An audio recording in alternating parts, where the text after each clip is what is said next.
Okay, so I am sure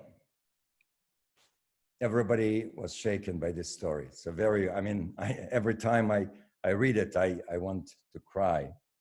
But the point is that the parents in this story are very much like you and me. We find it very easy to love beautiful people, charismatic, or people who are fun to be with. And we don't like people who inconvenience us or make us uncomfortable. We would rather stay away from people who are not as healthy, as beautiful, as social or smart as we are. I remember many years ago, I had a congregant in Palm Beach who used to have many friendships with many girlfriends. And one day she got very sick. She was unable to join her girlfriends on a cruise. She was not able to play golf anymore or even go out to dinner with them as often as she used to. It was no longer fun to be with her. And she told me, the telephone is silent. It went dead. And I also heard many stories from some of you. By the way, there are 80 of us now. Especially widows who shared with me over the years, when I was married, we had so many friends. We went out all the time. And the moment my husband died, after the Shiva, the telephone stopped ringing. I'm now a burden. I'm not fun anymore. In fact, I may be, she said, and I've heard from some of you, I may be a threat to the wife as a single woman now. So this is one side of the story. But in the last several years, a new phenomenon took place here in American life. The fact is that many of us decide not to socialize with people who disagree with us politically. I don't think this sounds like a surprise to many of you. I was told that there are even dating sites separately for Republicans and for Democrats, which means if you're not on the same political affiliation, don't even think about contacting me. So people are willing to give up a potential bashert. Maybe this is the love of her life, but God forbid, if he is on the other side. And friendships have been broken, and we know about this, and even families over political arguments. Many siblings stopped talking to each other after the last election. And even I heard, and this is shocking, some parents broke off relationships with their children over this. This is a very sad situation. 5 days from now, we're going to celebrate Pesach. This is, according to every study, this ritual, Seder, is the most observed ritual holiday in Jewish life in America. Over the centuries, Seder has played a crucial role in instilling, in building strong Jewish identity in the young generations. It is a profound, as I said, so many years. Most people have no idea what Seder is all about. Haggadah is the most brilliant book ever written after the Bible. Seder itself is a profound, emotionally and psychologically sophisticated tool for improving, enhancing relationships, and also improving our own lives. Next week, we're going to celebrate our liberation from Egypt.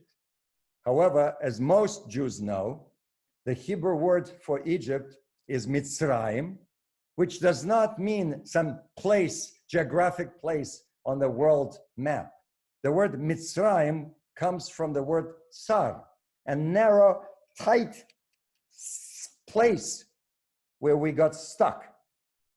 And so this is what tsar means, which means all of us have to get out of Mitzrayim, because the fact is, each one of us had our own Mitzrayim.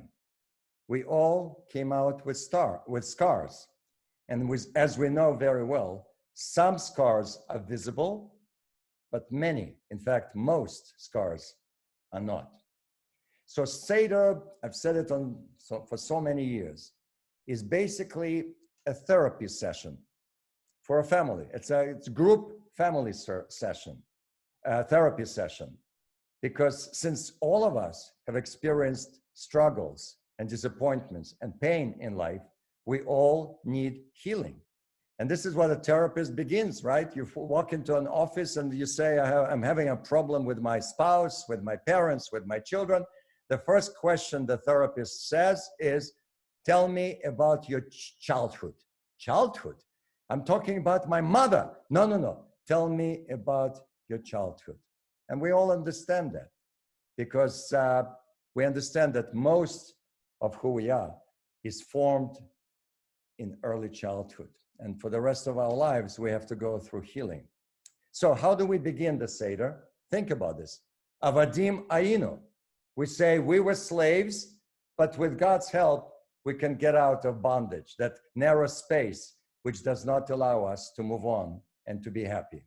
So Seder is a journey down to Mitzrayim and back. You have to go all the way. You don't sweep it under the rug. You have to say, yes, I am enslaved. I still have problems.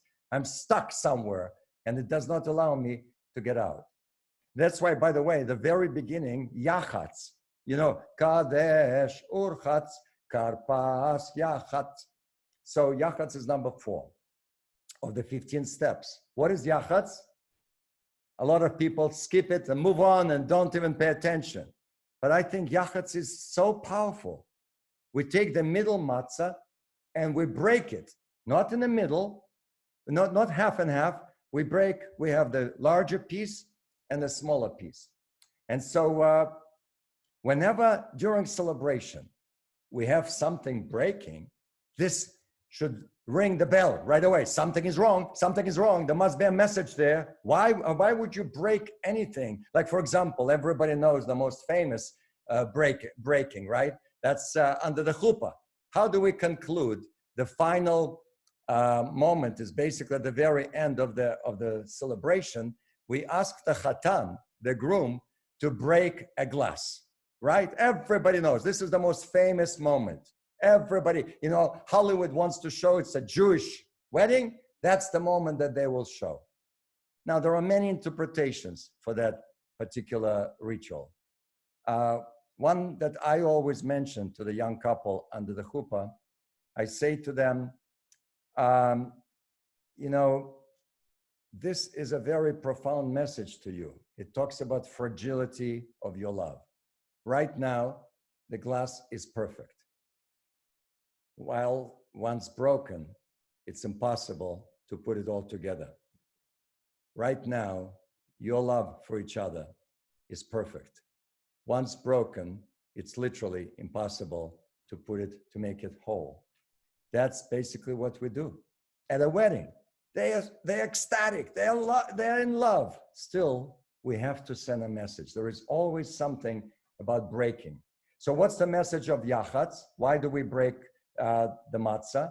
Let's go back to the Seder now. So after Yachatz, after we break it, what do? I hope you all remember.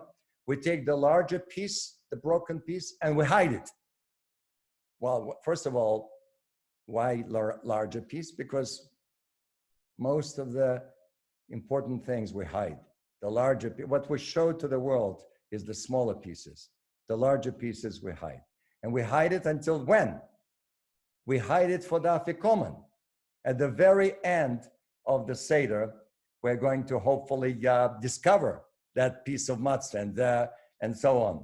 And so what we're saying is, yes, there is a brokenness in life, but if we do this correctly, if we go through all the steps correctly, we can find that broken piece and make our lives whole again. So, and who's supposed to find Afikoman? Children. So it's the young generation who can heal us. Think about the profundity just of that message. And that's why children play such an important role in the Seder altogether.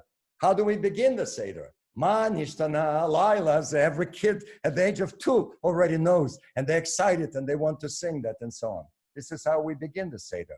And then we also talk about the 4 children sitting at the table. The Haggadah tells us, and they ask their own questions, each one of them. So the Haggadah mentions the wise child, the wicked child, the simple child, and the child who does not know how to ask. Now, I have spoken for many years about the fact that I don't like this whole concept of labeling children. The worst thing you can do to your child is say, oh, this is the smart one, or this one, he's athletic, or she's musical. That's the worst crime a parent can make against the children. And by the way, I also have given many sermons defending the so-called wicked child. I don't believe that he's wicked. And I also don't believe that the simple kid is so simple. If you really understand his question, it's the most important question of the entire evening. But I don't have the time to get into this now. The most important message of that paragraph about the 4 children is that they are all sitting at our table. Everybody is included. Nobody is unwelcome at our Seder. And what a message. Everybody is welcome. They're all present. And so I believe that one of the most powerful messages of Pesach and especially Seder is importance of tolerance. The importance of tolerance. The Haggadah acknowledges and celebrates our differences. It's okay to be different. In fact, if you look through the Haggadah, which I hope you all do before we sit down for the Seder, you'll see that the largest chunk of that Haggadah is arguments of the sages with each other about the interpretation. What does this verse mean? Well, no, you didn't understand. They are fighting all together. And what is Talmud? Talmud, every single page, the rabbis are saying, what did you, no, you didn't understand. And no, it's Judaism believes in differences. In fact, you remember the Tower of Babel, they all wanted to speak the same language. God does not like that. We should not be all the same. We are all unique personalities. So it's okay to disagree. In fact, one of the many definitions of slavery is when we're being driven by old habits or patterns or making the same mistakes. That's slavery. I'm enslaved to the same habit that I've been doing all my life. So, ladies and gentlemen, friends, let us make a decision. Let us agree to disagree. Let us drop and forget our arguments, resentments, jealousies, anger. Let us learn from the Seder what the differences are actually wonderful. That's why we encourage questions. We always say, hey, ask a question, ask a good question. And especially now, since as the entire world is facing this dangerous crisis that nobody understands and nobody knows what to do, we desperately need unity. We need unity in America, in the world, and among ourselves. So finally, on this Shabbat HaGadol, tomorrow morning, we're supposed to read a very famous haftarah, special haftarah, not the typical one. For Shabbat HaGadol, we read from the prophet Malachi, not very famous prophet, but his last paragraph of this haftarah is very, very famous. It says, I'm bringing to you here, behold, I will send you Elijah the prophet before the coming of the great and awesome day of the Lord. Great and awesome day before. And then he says, and he shall turn the hearts of the fathers to the children and the hearts of the children to the fathers.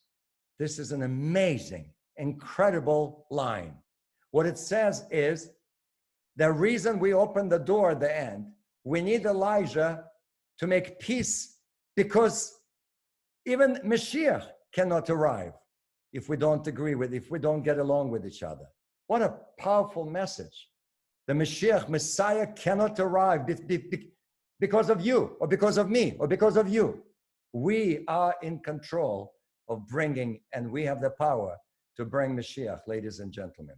So let us make sure that by the time we open the door for Elijah, the prophet, at the very end, we will truly be able to say how good and pleasant it is to be with brothers. Inema tovu manayim shevet achim gam yachat. Let's be brothers. Inema tovu manayim